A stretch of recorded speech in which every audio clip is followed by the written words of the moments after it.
Jean-Pierre Pernaut doit affronter un nouveau cancer. Après avoir réussi à vaincre un cancer de la prostate en 2018, le journaliste doit désormais faire face à un cancer du poumon. Dans le documentaire La vie d'après, diffusé le 9 décembre prochain sur C8, il se confie sur ce nouveau combat auquel il doit faire face et sur les raisons qui sont à l'origine de sa maladie. Pendant des années, on m'a dit arrête de fumer, arrête de fumer. J'ai fumé beaucoup. Et puis, on m'a découvert une petite maladie qui arrive aux personnes qui fument. Je me suis trouvé un petit cancer du poumon.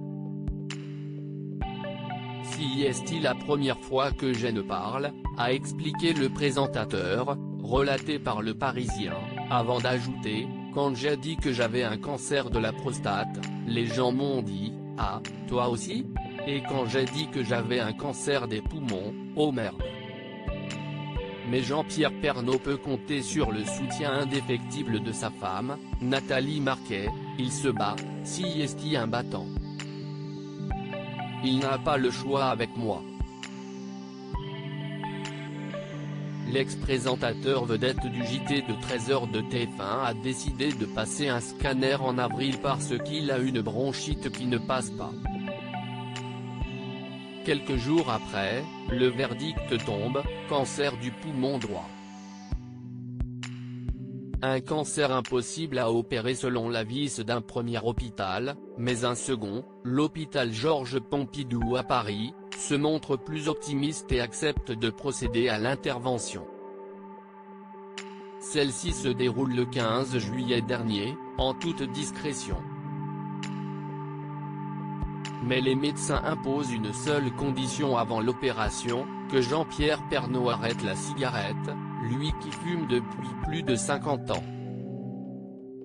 Le jour où j'ai arrêté, je ne m'en suis pas aperçu, raconte-t-il.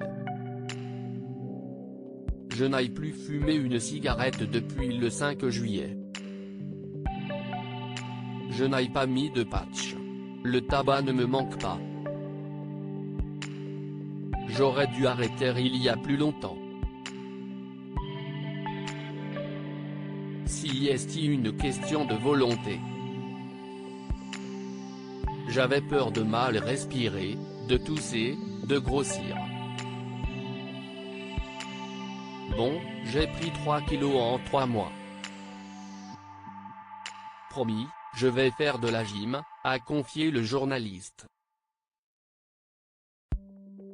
Une tumeur plus grosse détectée au poumon gauche. Il affirme cependant avoir eu un peu la trouille le jour de l'intervention, qui va durer près de 5 heures. On écarte les côtes, on ouvre les poumons, on prend le lobe où il y a la tumeur, on analyse si elle a dépassé, s'il y a des métastases.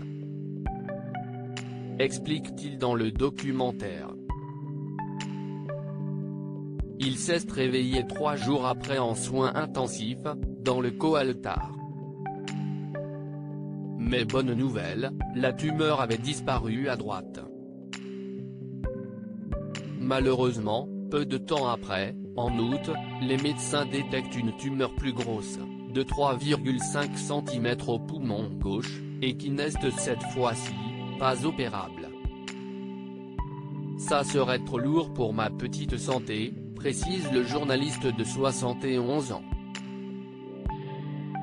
Il suit donc une radiothérapie depuis plusieurs semaines, tout en poursuivant la présentation de son émission Jean-Pierre et vous, sur LCI. On verra les résultats en 2022, sourit-il. Je ne vais pas me niquer les vacances, comme cet été. Là, je vais passer des fêtes en famille au soleil. Et si ça ne marche pas, on fera d'autres trucs.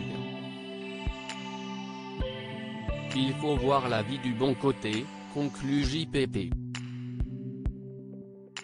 Loading DJ.